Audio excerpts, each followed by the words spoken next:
Because of the way my father lives his life, me and my brothers have been very, very blessed. Very blessed in the sense that I have a father who is a very just person. He always taught us that the most important thing in life is how you treat people. It's not your possessions, it's not what you have. And if you treat people fairly, then God will take care of the rest. Admired by many people, including myself. He's always been my personal hero. Not just because of all the things that he accomplished in his life, but because he always remembered to keep God first, and his priorities were always in line. Family was most important to him, and I hope someday that I grow up to be admired by half as many people. Most people don't know this, but my father used to think he was Harry Belafonte. Oh, music to my ears. Well, I'm tone deaf, so it sounded like Harry Belafonte to me. But I remember once we were out and we were dancing. In fact, we were slow dancing, and I was singing in his ear, and he said, "Sing, baby, please don't sing." So we, I guess he was not as tone deaf as I was, but I still like to hear him hum a tune. Okay, and education. James always encouraged me. I was in school a lot about marriage, and especially during the early part of our marriage. James volunteered to keep our youngest son, who was only 6 weeks at the time, and I went back to night school after I got my degree, and my husband encouraged me to go back to school and change degrees.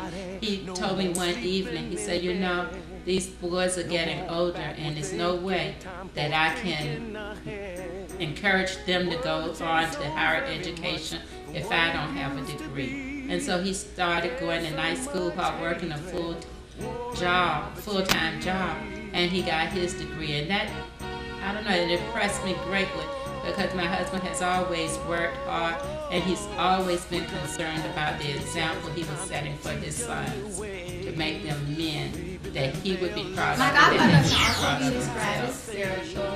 I remember growing up, they always had a Bible in the middle of the family room or the den or whatever, and I remember a lot of times when you would ask questions, he would always go right to the Bible and tell different stories. Whenever you had a question about the Bible or life in general, he could always go to the Bible and point out a scripture or something to deal with your circumstance that you were going through at that time. When I think about spiritual and I think about my husband, I always think about devotions. 5:30, 6 o'clock in the morning, children coming in the room, upset,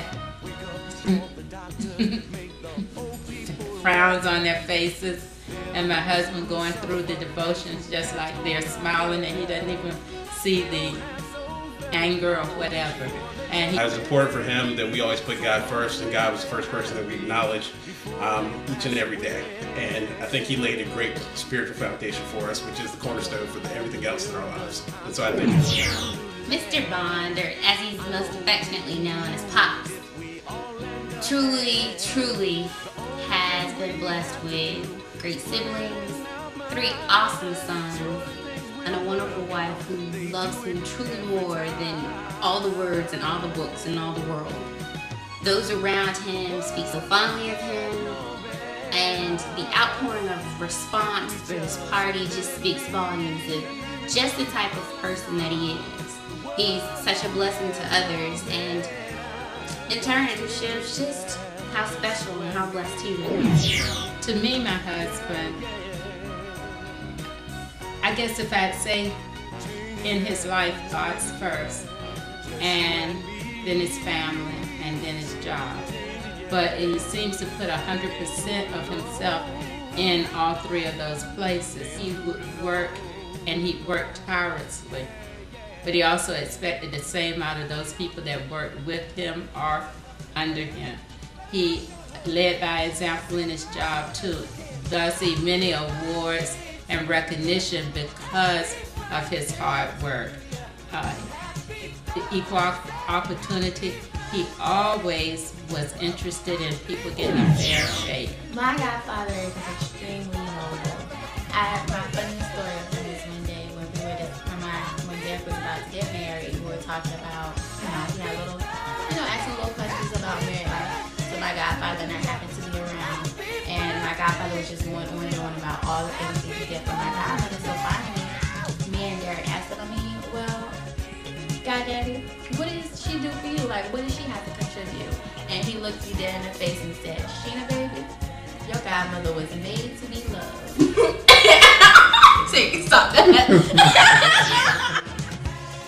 School, I remember it was Father's Day, like 2005, and my godfather was like, well, Sheena, I can tell that you're a little more out with school or whatever. He was like, but you can make it, you're going to do it, you're going to be fine. He's always giving you that extra push to need to make it through. And when I think of devotion, my husband as a father and a husband, I have to thank the Lord for the gift that he's given me. James has always taken care of his children. He's always been the perfect father to me. And for some reason, when he sees me, his eyes still lights up when he sees me. I've gained weight, I've changed over the years, but when I look at me through his eyes, I still see that light. And I guess more importantly, I still have to catch my breath when I look at him sometimes. And I just thank the Lord for the love that we have for each other. Happy birthday to you. Happy birthday to you. Happy birthday. Happy birthday to you. Happy birthday to you. Happy birthday. Ladies